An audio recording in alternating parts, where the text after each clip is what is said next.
En primer lugar, bueno, yo soy Carlos Marín Blázquez, como reza el cartel que me han puesto aquí delante. En primer lugar, pues resulta obligado dar las gracias por la oportunidad que tan generosamente me han brindado los organizadores de este congreso para presentar la intervención del profesor Higinio Marín, a quien tenemos aquí, que por lo demás es alguien que necesita escasa presentación. En la actualidad es rector de la Universidad CEU Cardenal Herrera, doctor en Filosofía por la Universidad de Navarra y desde 2006 forma parte del claustro de profesores de la mencionada Universidad Cardenal Herrera de Valencia. He dicho Cardenal Herrera de Navarra, es de Valencia. Y como miembro del Consejo de Gobierno en la universidad ha ocupado los vicerrectorados de Ordenación Académica y Profesorado, Investigación y Planificación Estratégica. Es autor, además, de libros tan relevantes como La invención del humano, Teoría de la cordura y de los hábitos del corazón y Mundos, una arqueología filosófica de la existencia, por citar solo algunos. Y entre los más recientes, Civismo y ciudadanía y Humano todavía humano. En definitiva, es a día de hoy y desde hace tiempo, y creo que a todos ustedes les consta sobradamente este dato, una de las figuras más brillantes y sugestivas del pensamiento, tanto en nuestro ámbito más próximo como fuera de él. Me gustaría empezar diciendo que mi vínculo con Higinio Marín tiene una triple naturaleza: de afinidad intelectual, de paisanaje, porque los dos somos murcianos, lo cual no es poca cosa, y de afecto personal también.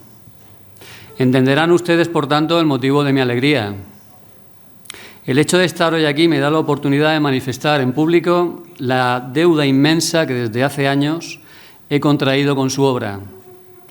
En sus libros y en sus artículos, así como por medio de su faceta de conferenciante, todos aquellos que permanecemos atentos a sus aportaciones hemos podido acceder a algunas de las claves indispensables para la comprensión de nuestro tiempo. Un tiempo convulso y desabrido, definido, al menos en lo que atañe a Occidente, por una extraña y sostenida pulsión autodestructiva, por un afán de disolución de la práctica totalidad de los referentes, ya sean estos religiosos, políticos, culturales, éticos o de cualquier otra índole, que nos vinculan a nuestro pasado y de los que la obra de Higinio Marín ha trazado una cartografía tan brillante como exhaustiva. Sobre semejante panorama, la palabra del profesor Marín ha proyectado en toda circunstancia una luz fecunda. Su desempeño intelectual supone la puesta en práctica de un principio rector, según el cual no puede darse un cambio de rumbo en el curso de un proceso dado si previamente no se ha producido una indagación minuciosa en la matriz de los acontecimientos que han originado dicho proceso. De acuerdo a este proceder, una de las vertientes principales de su obra se ha decantado por una exploración en las profundidades de eso que hemos dado en llamar la modernidad, una época, por cierto, que en razón de su particular naturaleza no se deja encerrar fácilmente dentro de unos contornos estables y precisos. Sin embargo, y pese a las dificultades inherentes a este propósito, Higinio Marín nos ha ido mostrando ya desde sus primeras obras los rasgos esenciales que componen la faz de nuestra época. Y lo ha hecho acreditando una solvencia intelectual y un bagaje de conocimientos que él ha conseguido volver asombrosamente compatibles con una pedagogía expositiva que sus lectores y oyentes valoramos y le agradecemos.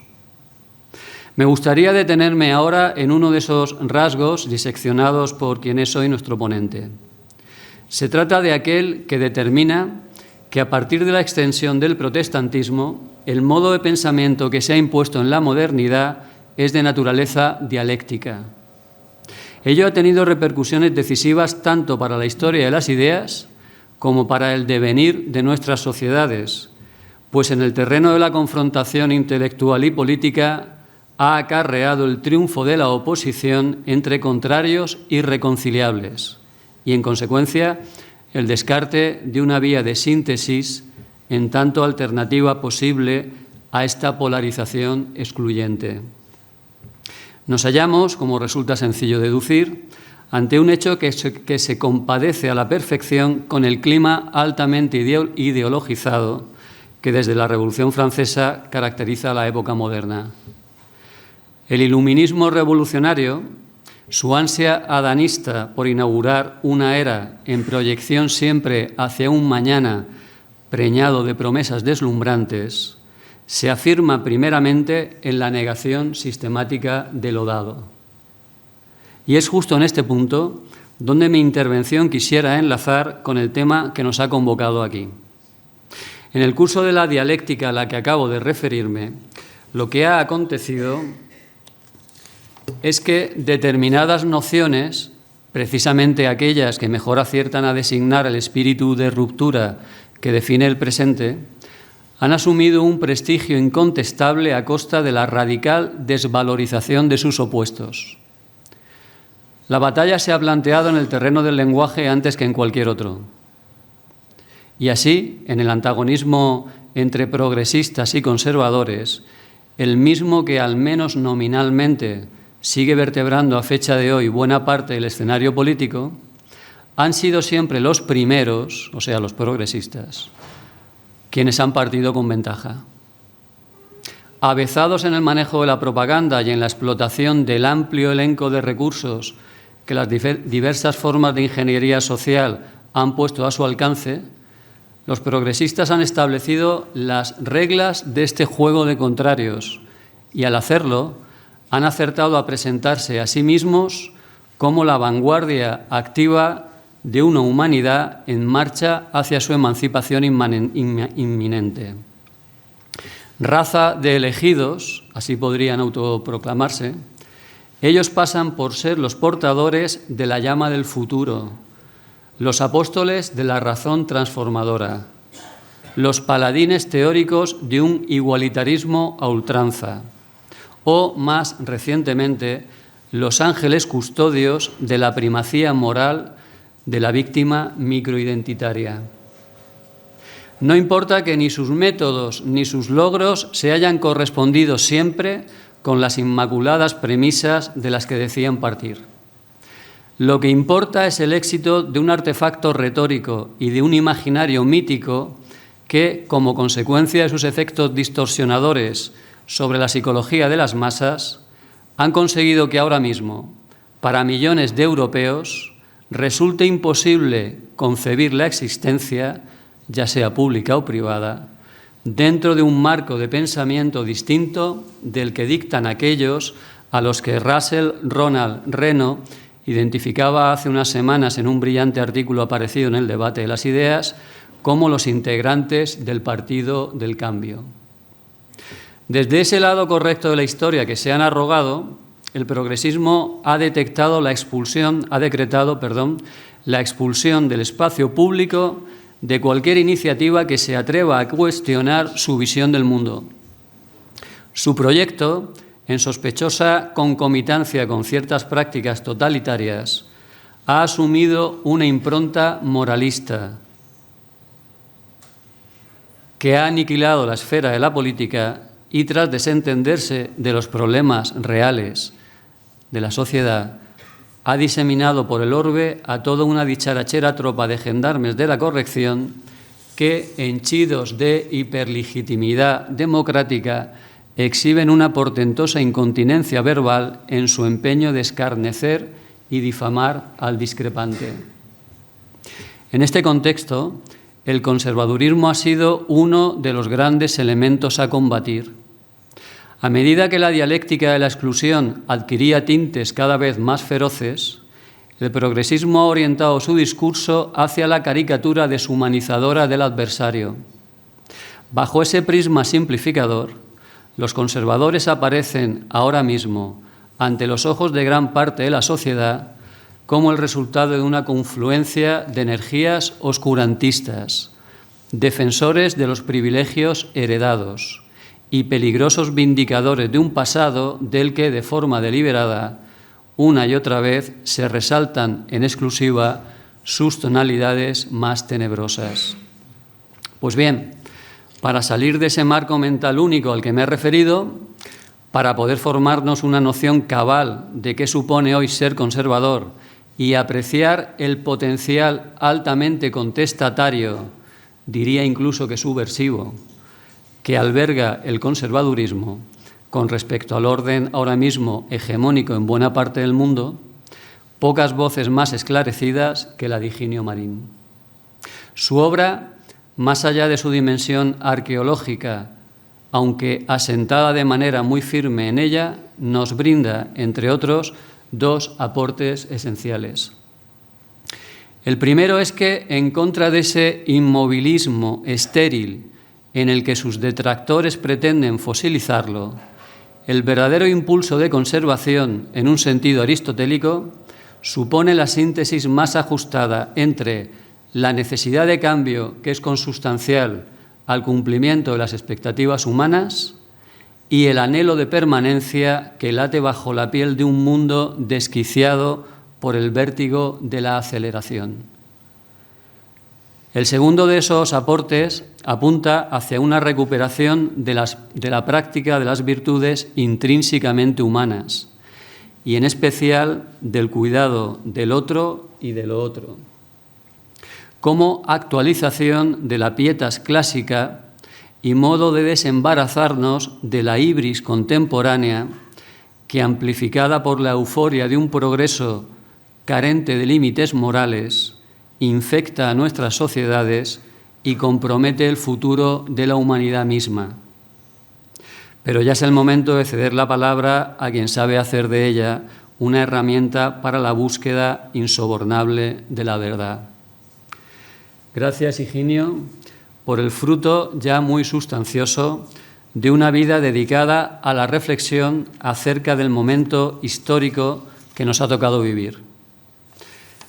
Gracias por el rigor con que afrontas tu tarea y por la nitidez con la que aciertas siempre a transmitirnos los hallazgos de esa mirada sabia e incisiva que viertes sobre nuestro mundo. Y gracias ante todo por la generosidad con la que nos haces partícipes de tu vocación. Una generosidad que no es sino el refrendo vital a lo que con muy bellas palabras has dejado escrito en uno de tus libros, y cito: «Nada se posee más intensamente y con nada se reconoce más el sí mismo que con aquello que tiene para ofrecer a otros». Gracias. El agradecido soy yo, a los organizadores por haber elegido a semejante presentador, pero cuando el presentador lo hace muy bien, el presentado siente un ataque de pánico y de fuga, porque tiene la impresión, que es la mía ahora, de que lo mejor que podría hacer es ausentarme y dejarle a ustedes con la duda de si eso es verdad y no confirmarles que había mucho de amistad y cariño y paisanaje, porque no solo somos los dos murcianos, sino que es todavía peor. Él es del pueblo en el que nació Camacho, y dedicarse a una actividad intelectual así tiene mucho mérito, y yo de un pueblito muy cercano, o sea que somos muy... Pero no nos conocimos así, nos conocimos por medio de Domingo, y desde entonces soy un entusiasta lector y difusor de la obra de Carlos, porque lo merece, como la presentación, al margen de las alusiones personales, lo ha mostrado. Quiero también agradecer a Elio y a Fernando, a Cefal, de la que me enorgullezco a pertenecer, la invitación completamente inmerecida para cerrar este congreso en el que han tenido lugar ya cosas mucho más interesantes de las que yo voy a decir. Además, para ver que no es simplemente modestia cortés o ceremoniosa, les diré que he reparado preparando esta intervención en que es la primera vez que hablo en público sobre el conservadurismo y que nunca había hablado. Y quizás he hablado algunas veces, unas cuantas, sobre el progresismo, pero creo que no había sido invitado a hablar sobre el conservadurismo. Yo creo que porque no lo merecía, y entonces solo los amigos. Pero bueno, y la otra cuestión es que yo he aceptado el título como me lo propusieron. Hace ya un tiempo que hago esto. No impongo mi título, salvo que me lo pidan, porque no lo tienen, y me adapto al título de quienes me invitan, porque creo que forma parte de la invitación, y también porque me resulta más estimulante responder a algo imprevisto que contarles lo que ya sé. Tiene la desventaja de que lo que les cuento tiene un tanto de improvisación, ciertamente, pero es la improvisación que responde a la invitación a pensar con ustedes sobre un título que yo no he compuesto y al que quiero dar respuesta. Bueno, dicho eso, me voy a intentar atener al tiempo, porque si no, ustedes empezarán a preferir los hidratos de carbono y las proteínas a lo que yo les esté diciendo. Entonces, voy a organizar mi exposición en 5 puntos. Los 3 primeros espero que muy breves. Porque lo primero a lo que quiero dar respuesta es qué relación hay entre el conservadurismo y el hoy. Como saben, la conferencia es el conservadurismo hoy, retos y propuestas. El 4.º punto serán los retos, creo que será el punto más extenso, y el 5.º serán las propuestas, si soy capaz de llevarlo a término. A mí me parece, les propongo, que entre el conservadurismo y el hoy, considerado en toda su gama semántica, hay al menos 3 relaciones. En primer lugar, se podría decir, si al hoy se le da sentido y alcance epocal, que el conservadurismo solo se puede ser hoy. El conservador solo se puede ser hoy. Que el conservadurismo como posición de la conciencia, no solo como posición de política o de la conciencia política, sino que como posición de la conciencia es un hijo de la Ilustración y es un hijo de la modernidad y es un hijo, estaríamos dispuestos a discutir en qué términos también de la revolución. Que antes de la modernidad la idea de ser conservador es problemática. Y que después de haberse inaugurado la modernidad y haberse hecho posible la posición del conservadurismo, el conservadurismo es paradójico. Problemático antes de la modernidad, impreciso en realidad. La identificación retrospectiva de algo que propiamente no era tal antes. Y una vez que se ha hecho posible, resulta ser paradójico. Porque aun siendo la modernidad el tiempo que lo hace posible, para el conservador la modernidad no solo es el tiempo que lo hace posible, sino que es también el tiempo en el que se hace necesario el conservadurismo, y precisamente como una visión crítica de la modernidad. Una modernidad crítica sería una primera aproximación acerca de qué es el conservadurismo, y en términos epocales significaría la primera forma en la que hay una relación entre conservadurismo y hoy, entendiendo por hoy el tiempo moderno. Este tema daría mucho de sí, pero no le puedo sacar todos los perfiles porque entonces no les podré completar el arco, ¿no?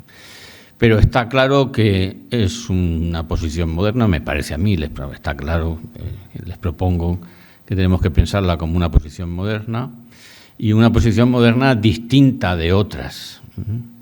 Es tan moderno como el tradicionalismo, entendiendo por tradicionalismo la reivindicación de la tradición una vez que la tradición ha sido sometida a una crisis optativa. Forma parte de la tradición y de la tradición como carácter premoderno, que no hay opción respecto de la propia tradición. Los hombres nacen en una tradición cultural, se crían y la tradición forma parte de los supuestos cognoscitivos y vitales y morales al respecto de los cuales no tienen disponibilidad libre. La modernidad es la constitución de la disponibilidad libre de la tradición, y por tanto de esa disponibilidad libre de la tradición forma parte también su reivindicación, incluso una reivindicación que pretenda la restauración de la tradición sin que quede afectada por la disponibilidad libre que pretende la modernidad, de tal manera que El tradicionalismo, como yo prefiero llamarlo, el pensamiento reaccionario, es genuinamente moderno. En su reivindicación de la tradición intacta o a salvo del acontecimiento de la modernidad, lo que está es reivindicando una posición de la voluntad que es capaz de quitar o de reponer a la tradición como el contexto de los supuestos, en este caso indisponibles. El conservador acepta, creo yo, que la modernidad supone la apertura de la disponibilidad libre de las tradiciones. Pero reivindica, respecto del progresismo, que esa disponibilidad es un acto de madurez y que no puede ser, no puede formar parte del proceso embriológico de la conciencia. Que el proceso embriológico de la conciencia tiene el carácter de entornos prejuiciados, en el sentido premoderno de la expresión prejuiciada, en un sentido de Burke, si quieren ustedes, ¿no? De supuestos vitales, de orientaciones morales transmitidas de una manera genealógica, o sea, familiar y social, pero que la madurez de esa conciencia y de ese sujeto incluye la disponibilidad libre de la tradición moral y política y filosófica y religiosa en la que se quiere inscribir a sí mismo. Frente al progresismo y la pretensión de la suspensión de todo prejuicio y de la generación de un entorno supuestamente desprejuiciado en el que se dan todas las disponibilidades libres sin intromisión previa y que es el Estado moderno en la forma progresista contemporánea. Como van a volver a salir estas cuestiones, las dejo aquí planteadas. Me parece que es el primer sentido en el que el conservadurismo hace relación aún hoy con el campo semántico de lo epocal, y quisiera pasarle al segundo término, que es la contingencia. O sea, el conservadurismo hace relación al hoy, a la actualidad temporal, al orden temporal, porque se sabe y se afirma, y es conservador en tanto que se sabe y afirma contingente. Déjenme que les cuente una reflexión que me ha ayudado a este segundo punto. En uno de los textos recogidos en un libro que es publicado en castellano como El presente y el futuro de Europa, de Joseph Ratzinger, en uno de esos pasajes, cuando él está intentando explicar la formación de Europa, cuenta un episodio para mí hasta ese momento completamente desconocido y que además él no detalla mucho históricamente, así que no les puedo dar referencias más precisas de las que él da. Dice que cuando los cristianos se posicionan ya en el contexto del imperio y quieren de alguna manera latinizar la propuesta cristiana, la evangelización, buscan el término de referencia más prestigioso, más con el que pudieran en términos latinos presentar a Cristo, y encuentran que uno de ellos es imperator, pero no les sirve, pero encuentran otro porque no simplemente hace relación a la fuerza, sino que hace relación también a la autoridad, no solo a la potestas, también a la autoritas, y en el que además hay un componente de fiabilidad muy intenso y de honorabilidad confiable del sujeto muy intenso, y que en términos morales supera incluso al de imperator, que es conservator. Y entonces, al menos Ratzinger lo describe así, los cristianos deliberan al respecto, pero les parece que ese término no es el que expresa bien en el contexto latino la comparecencia de Cristo. Y entonces, según dice Ratzinger, los cristianos se decantan por Salvator. Y que Cristo desde entonces aparece incluso en la iconografía y aparece con la majestad de un Salvador que está por encima de la del imperator y también de la del conservator, ¿no? O sea, en su origen, el cristianismo en el Imperio Latino no se ve con el rasgo de la... Quieren hacer destacar que al respecto del mundo hay un punto de vista más decisivo que el de la conservación. y que ese punto de vista más decisivo es el que trae Cristo y el cristianismo, que es el de la salvación. Al mundo siempre, al final y en último término, le hace más falta que lo salven que lo conserven. Si nosotros hemos llegado a pensar que para salvar el mundo hace falta conservarlo, eso es por razón de una peripecia histórica muy particular, que es la peripecia histórica de la civilización occidental, la única en la que esa visión del Salvator se incultura y la única en la que se desvanece ante nuestros ojos.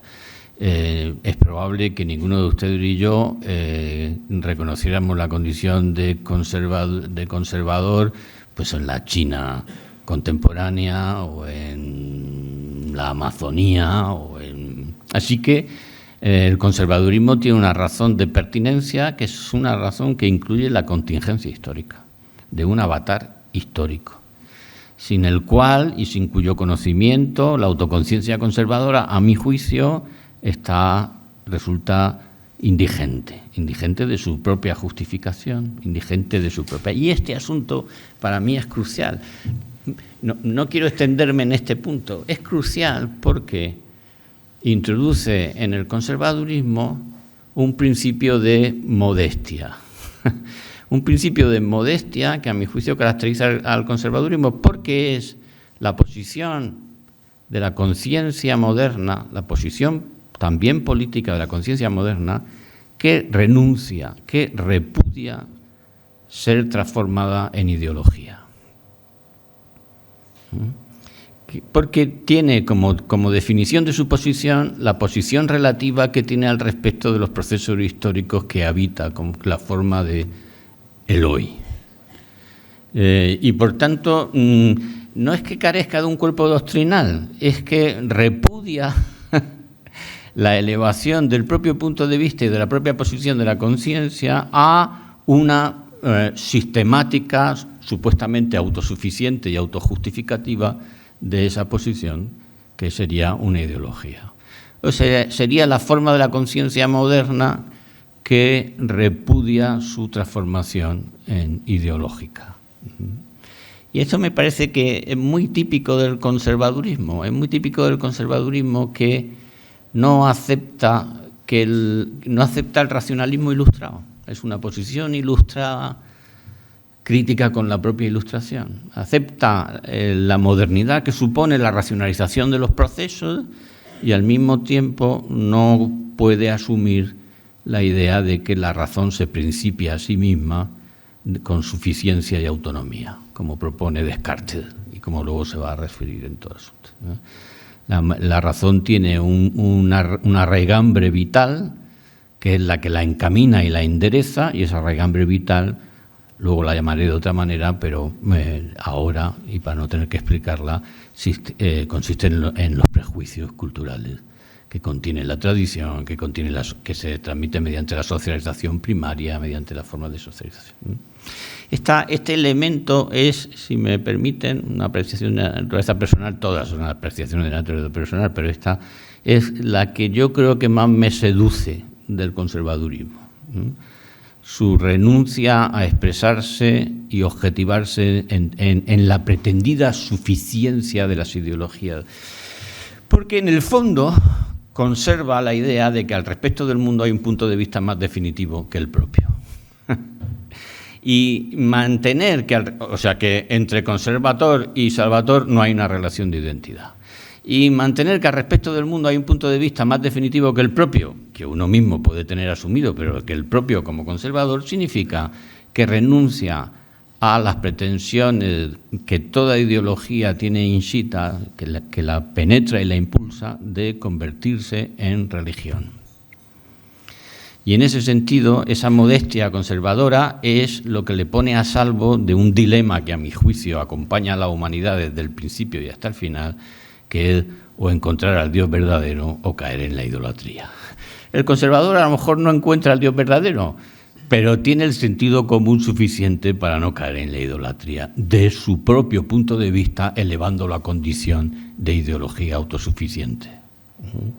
Y me parece que esa es la característica más apreciable, y que hay ahí mucho de humanidad, hay mucho de cortesía intelectual, hay mucho de cortesía moral, hay mucho de cortesía política. Uno tiene un punto de vista que reconoce que surge de una cierta contingencia histórica, aprecia la modernidad, pero al mismo tiempo no acepta sus supuestos y no acepta sus pretensiones de configurarse en un futurismo utópico y científico. Es uno de los rasgos, a mi juicio, más, y que debemos de preservar, al menos los que nos podemos reconocer con la condición conservadora, no identificando lo conservador con lo salvador, manteniendo la distancia entre el punto de vista que la religión abre al respecto del mundo y el punto de vista que una posición histórico contingente y política abre al respecto del mundo. Y esa distinción entre lo político y lo religioso es Europa. Eso es Europa. Eso es lo primordial. Lo que queremos conservar y lo que queremos evitar, porque lo es la confusión entre lo religioso y lo político que supone la idolatría estatal y la idolatría el software del estatalismo, que es la transformación de toda idea política en ideología, con una pretensión de suficiencia como visión del mundo. El tercer elemento, la tercera forma de relación entre el conservadurismo y el hoy es lo que he llamado actualidad, y que tiene que ver mucho con lo que les he dicho. Me ahorro lo que tiene que ver con lo que les he dicho. Voy a parar en un asunto que tiene que ver con lo que... El conservadurismo tiene una idea del hoy particular. Yo diría que el conservadurismo es una teoría de la contemporaneidad, una teoría de en qué consiste ser contemporáneo. Y además una contemporaneidad que hace relación, que surge de la síntesis entre la memoria y el pasado y el futuro. Y que lo que caracteriza al conservador como un hombre moderno es precisamente que establece una relación de síntesis entre el pasado y el futuro, y que esa relación de síntesis es precisamente el hoy y la contemporaneidad en la que consiste el conservadurismo. Y que eso lo distingue no solo de la idolatría nostálgica, de lo que yo creo que es el tradicionalismo, o del utopismo futurista del progresismo. En ambos casos, la afirmación del pasado se hace sobre la negativa del futuro como escenario relevante, como escenario de la novedad, y en el otro caso la afirmación del futuro se hace sobre la cancelación de las dimensiones vinculantes con el pasado. Ahí me parece que nadie alcanzará a decirlo mejor que Burke cuando dice que es la sociedad entre los vivos, los muertos y los que están por nacer la que configura un punto de vista conservador. Y esa es la síntesis que me parece que implica enfrentar el pasado como deuda y el futuro como deber. Es un hoy que no es presentista en el sentido en el que vemos que el futurismo utopista en nuestro tiempo está cayendo en un presentismo hedonista, con lo que el futuro sencillamente no es ya el escenario de lo mejor, sino el de sálvese quien pueda. ¿No? Nadie puede pretender que se está construyendo un futuro con los niveles de deuda de los estados satisfactorios en los que se están convirtiendo nuestros países, ¿no? Bueno, con ese asunto, con esta introducción un poco extensa y quizás también densa, yo creo que he explicado las relaciones entre el conservadurismo y el hoy, en los que, si no lo he conseguido, pues lo siento, pero yo intuyo infiltraciones profundas. Creo que esa correlación da lugar a ver el conservadurismo con una cierta novedad, con unos ciertos perfiles diferenciados, ¿no? Entre los que destaca, sin ninguna duda, como ya les he dicho, el tema de la consistencia. Ahora, empiezo el cuarto punto, que es ¿en qué consiste nuestro reto? Nuestro reto consiste en la realidad. O sea, la realidad nos supone un reto, en concreto nuestra particular realidad. Y no tengo más remedio que exponer algo que he puesto ya en foros muy cercanos a este y que seguramente a algunos les resulte, pero no veo otra forma de exponerlo mejor, ¿no?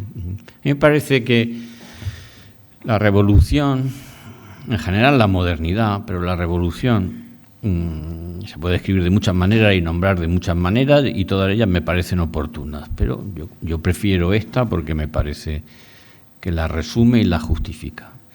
Es la crisis de las dimensiones genealógicas de la realidad.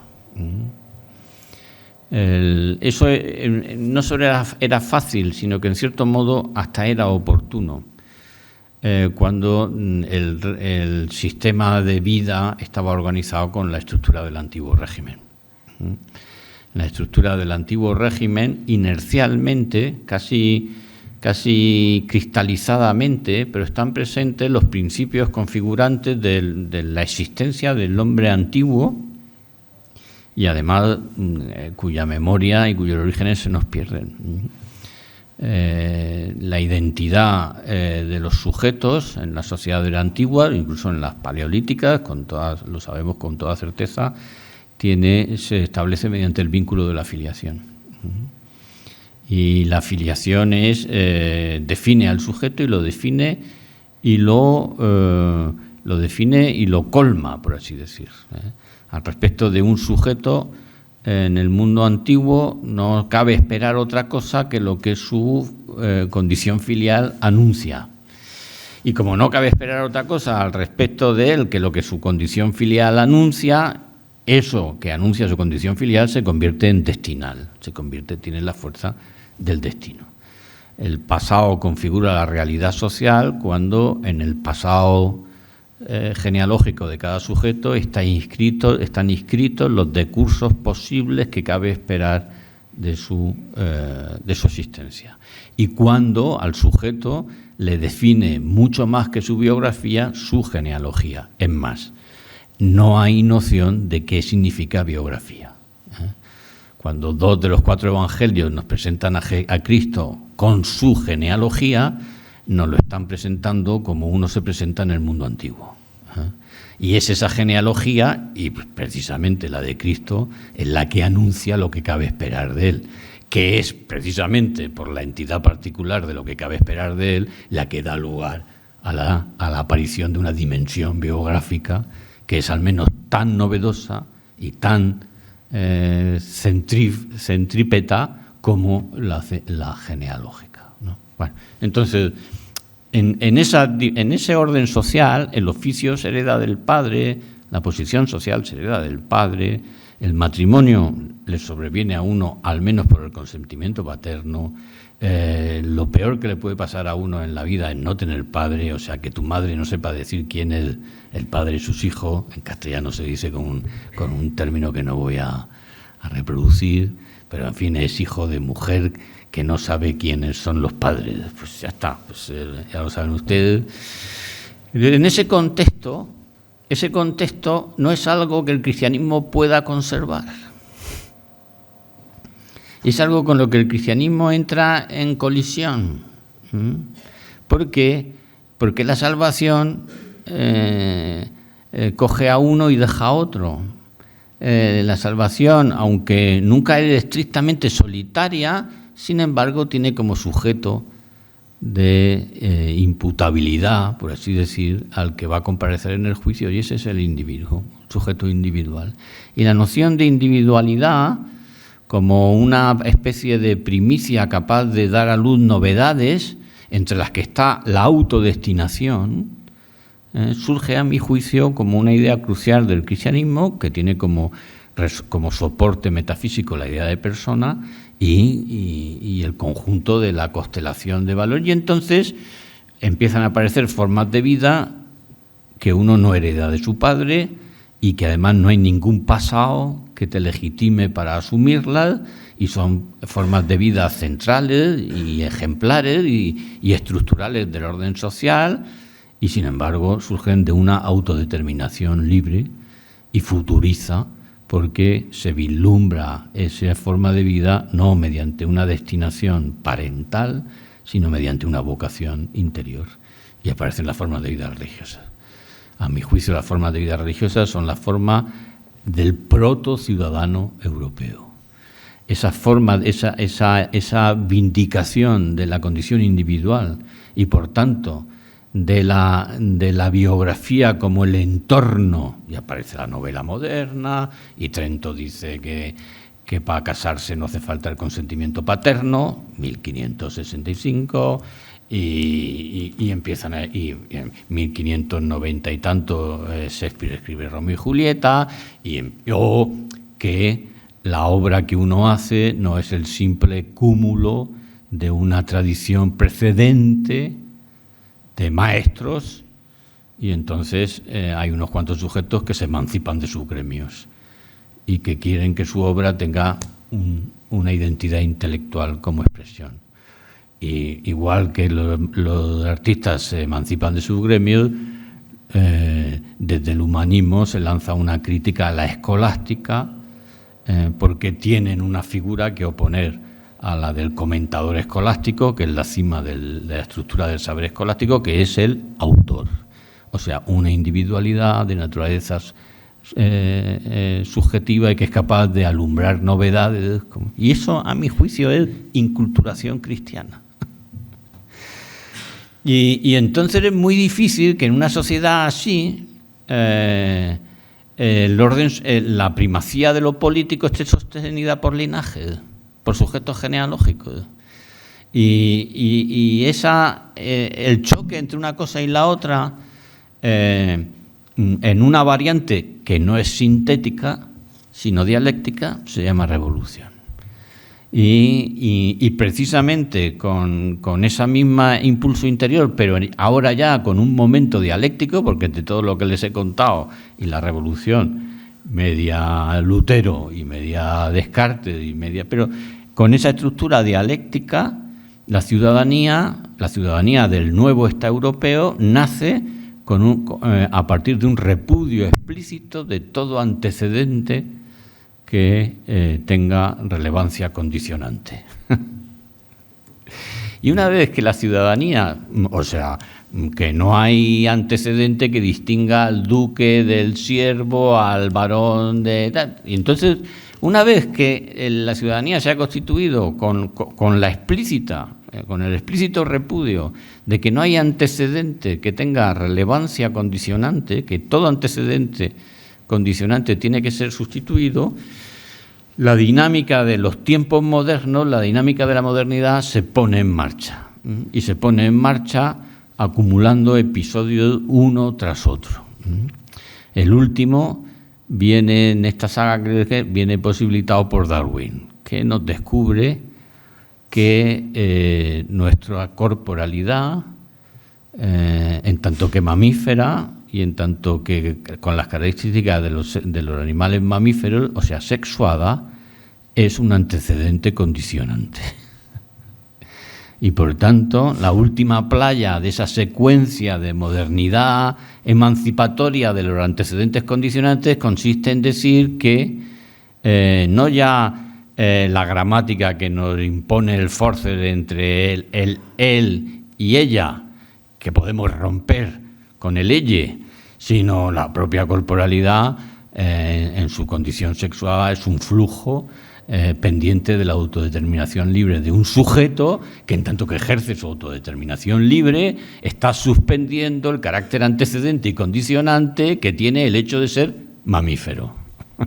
Y entonces se entiende que la revolución tiene que generar un espacio político en el que esa precedencia del sujeto individual respecto de cualquier antecedente condicionante sea efectiva. Y ese espacio se llama Estado. Y el Estado es el lugar donde la realidad pierde su naturaleza metafísica y pasa a convertirse en puro constructo histórico-cultural disponible como derecho a la subjetividad individual, que se autodetermina cancelando todo antecedente condicionante. Y eso es la muerte del pasado.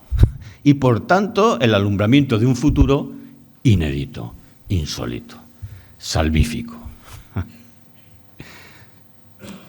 ¿Se entiende? Y entonces dice, ¿y esto qué problema tiene? Pues, en mi juicio, en muy buena medida el que apuntó Elio el otro día, que es un impulso que probablemente no finalice antes de agotarse. Y que, antes había que liberar al hijo del padre, y luego al proletario del patrón, y luego al ciudadano de la estructura gramatical de los lenguajes que predispone, y luego de la realidad de la condición mamífera. La condición mamífera es la última forma de destinación con la que el pasado pretende dar forma al presente y al futuro. Usted y yo somos vasallos del pasado.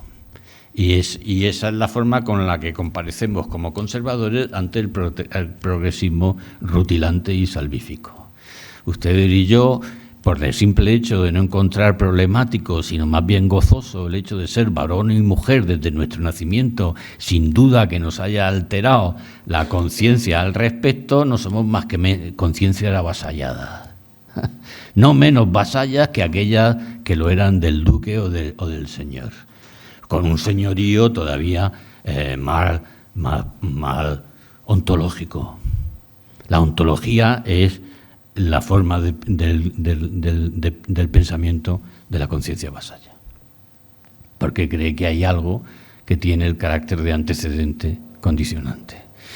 Y todo esto ocurre en un contexto en el que el fenómeno que define y que da forma a nuestra realidad es el Estado.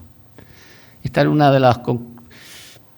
Yo me dedico, como ustedes saben, a la antropología. Bueno, quien lo sepa, a la antropología filosófica es la filosofía de la cultura. Pero hace ya unos años que estoy dedicado a intentar hacer una filosofía del sujeto contemporáneo. Y me ha pasado lo mismo que me pasó hace 30 años, los seres humanos aprendemos poco, cuando quise hacer mi tesis sobre Aristóteles y me encontré con que era imposible decir qué pensaba Aristóteles acerca de qué es un ser humano sin entender qué era la polis. Y ahora me pasa que veo que es imposible explicar qué es el sujeto contemporáneo sin explicar qué es el Estado. Y por eso ando en estas cosas y dejo que me inviten a estas cosas y a hablar, porque este es el Estado moderno. Y ese Estado es constitutivamente progresista. Y es un hijo directo de la revolución. Y no ha hecho más que replicar en su seno la secuencia por la que se originó a sí mismo. Se originó como una dialéctica canceladora del pasado. El fenómeno de la cancelación moderno solo nos presta el término con el que se nos hace plausible e inteligible la secuencia genealógica, arqueológica y genealógica de la modernidad, del progresismo y del Estado contemporáneo. Este asunto es el que convierte la condición de conservador en no ya paradójica, sino en una especie de estatuto de marginalidad. Porque la mayor parte de ustedes y yo creo, como ahora voy a intentar decir, estamos a favor del Estado, pero no de este Estado. Y entonces eso nos hace un poco utópicos, porque hablamos de una forma del Estado que no existe y que no tenemos a nuestro alcance y del que no somos muy capaces de dar ejemplos históricos. Y entonces eso nos convierte en unos sujetos cada vez más raros, más interesantes también, pero más raros. Bueno, voy a seguir con la exposición. Solo quiero un último asunto, contarles un tema que me hizo reparar en la potencia, en que el progresismo es la concepción del Estado con potencia ontológica, con capacidad de configurar lo real y de suspender cualquier otra estructura precedente de la realidad. En Aturbe Condita, en los primeros libros, Tito Livio, cuando está contando la fundación de Roma, dice una cosa que me sorprendió y que ahora les cuento. Dice que si alguien mirara Si alguien mirara por debajo de los cielos, encontraría que no hay potencia tan semejante a la de los dioses como Roma. O sea, a Tito Livio le parece que el poder de Roma es una cosa que la emparenta con los dioses. Y porque es tal el poder. Claro, ustedes y yo estamos acostumbrados a otras cosas, pero para un hombre antiguo, Roma es un poder enorme y desconocido e inédito. Y es debajo de los cielos, no hay mayor poder que ese, dice él, ¿no? Claro, si Tito Livio viera los poderes del Estado contemporáneo, pensaría lo que piensa el progresismo, que es la potencia determinante del orden y del curso histórico, que es el poder que abre el espacio de la liberación del ser humano, en el que el ser humano toma posesión de todo antecedente condicionante y dispone de él como derecho, y por eso además con carácter de deber para los demás. Y así uno entiende por qué consideraban al César un dios, ¿no? Porque participaba de manera rectora de esa potencia que era divina. Y nosotros no nos damos cuenta, creo, de esa dimensión que la tradición judía nos dejaría ver y nos dejaría entender mejor el progresismo ideológico como una forma idolátrica, como que el progresismo es la idolatría del Estado. Una idolatría del Estado que es también un utopismo futurista, ¿de acuerdo? Un futurismo, si quieren, porque es cancelatorio del pasado, de toda relevancia del pasado. Pero que yo creo, y eso creo que es nuestro reto. Ahora, creo que el reto solo se puede superar con la propuesta, que es lo que voy a intentar brevemente, claro, contarles. Además, me puedo abreviar algo porque el profesor Elio Gallego ayer ya hizo una reivindicación de las pietas, que es el centro y el núcleo de mi propuesta. Yo creo que nos encontramos en la tesitura de pensar el Estado sin el estatalismo y preguntarnos si hay alguna forma posible de Estado contemporáneo que no sea estatalista.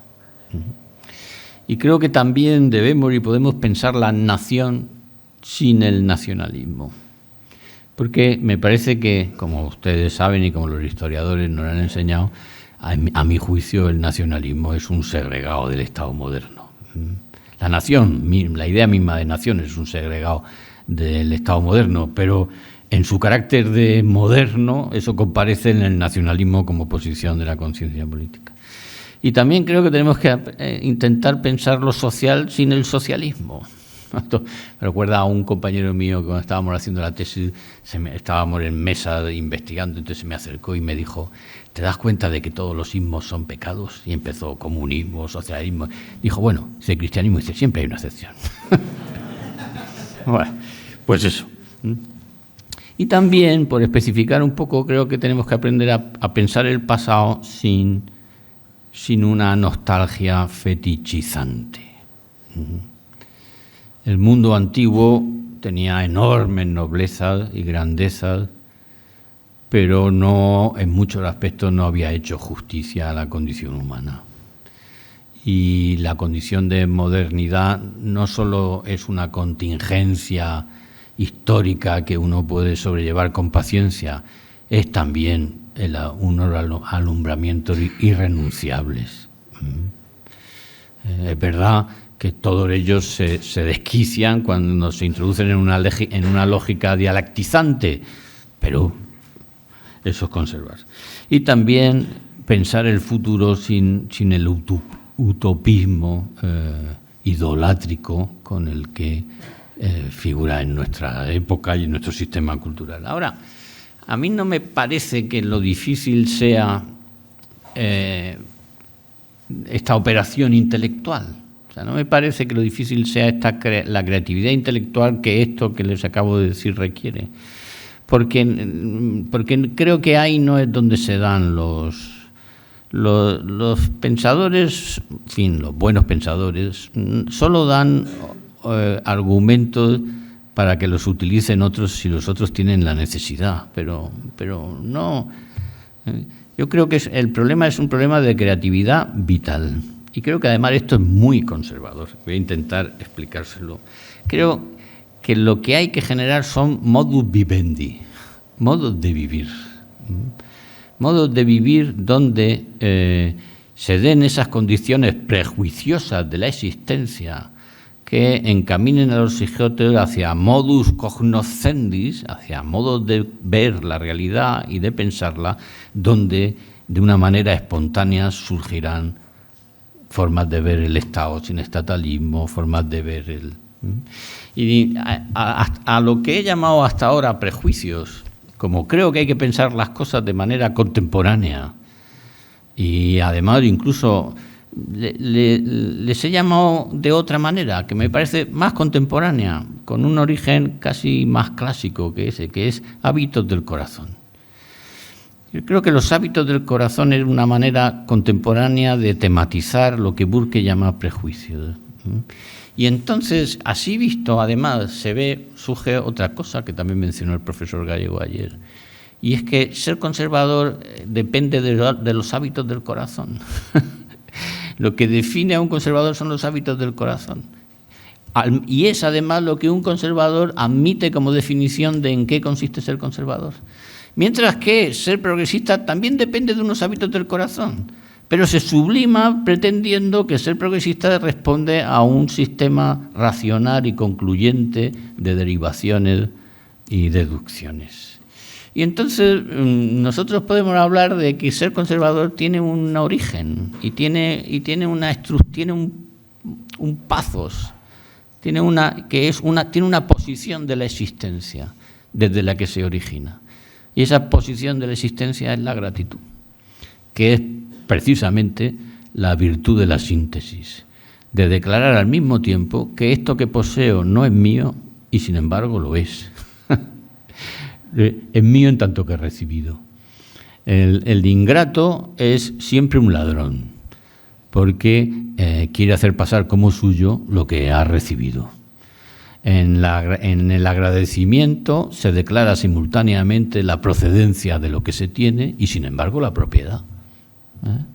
Y eso es el hábito del corazón que genera el modus vivendi del que surgen los modus cognoscendi en los que consiste. Un hombre agradecido es un sujeto que no puede cancelar el pasado porque se halla a sí mismo afortunada y gozosamente como originado en ese pasado, que son nuestros padres, que son nuestros antepasados, que son los hombres que hablaron nuestro idioma, que son los hombres que cuidaron de nuestro territorio, que son los hombres que...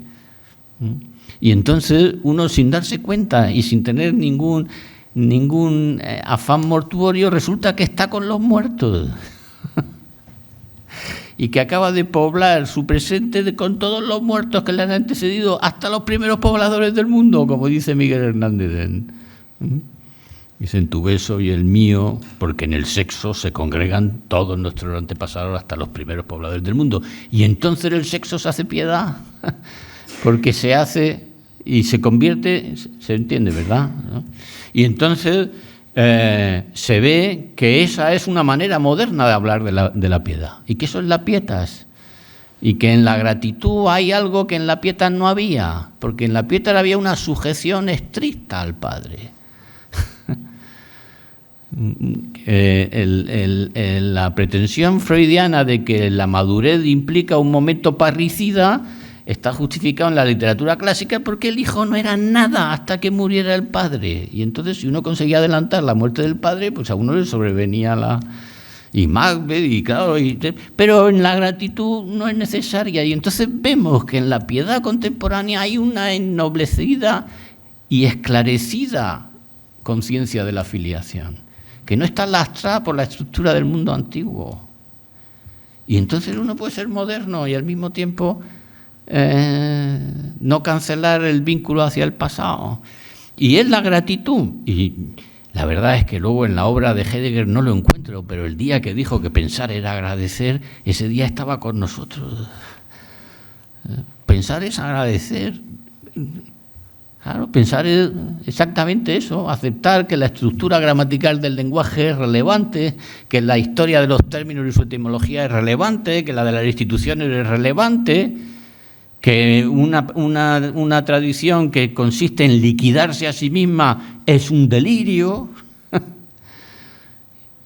y que todo eso no da lugar a una posición absoluta, con un punto de vista absoluto y válido para todos, sino a una posición relativa respecto de la tradición en la que nos encontramos, en el momento en el que nos encontramos, porque este punto de vista no es una religión, es una posición, es la posición de una conciencia política, que nos permite seguir pensando que al respecto del mundo siempre hay algo más definitivo que lo que vemos los conservadores, que es su salvación.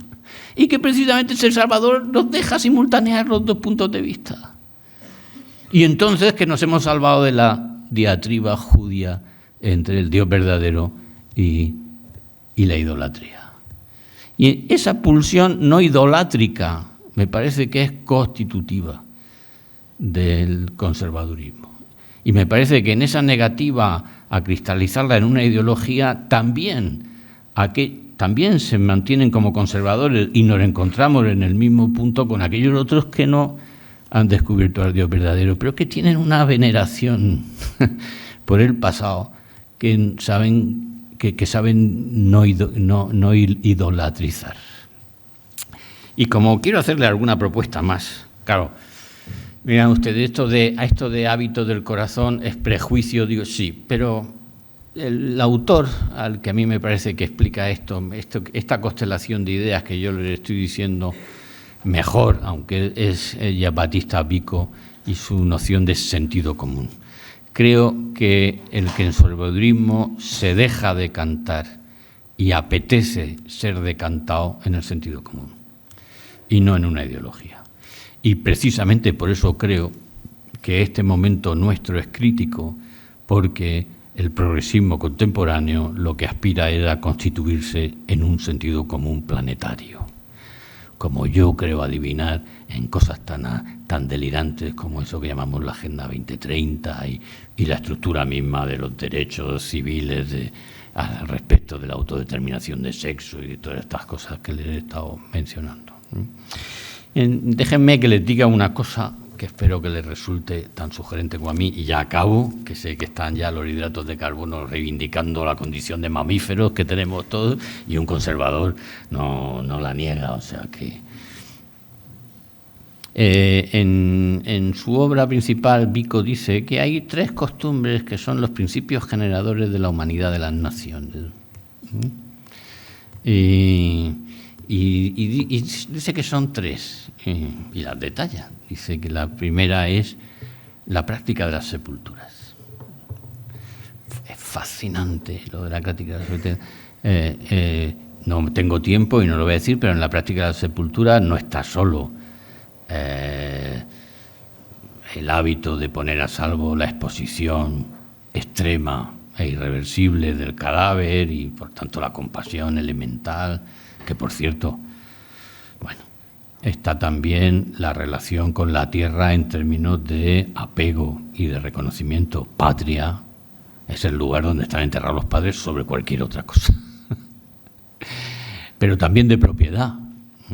Muchos de los limes de las fincas, los romanos los señalaban con estelas mortuorias.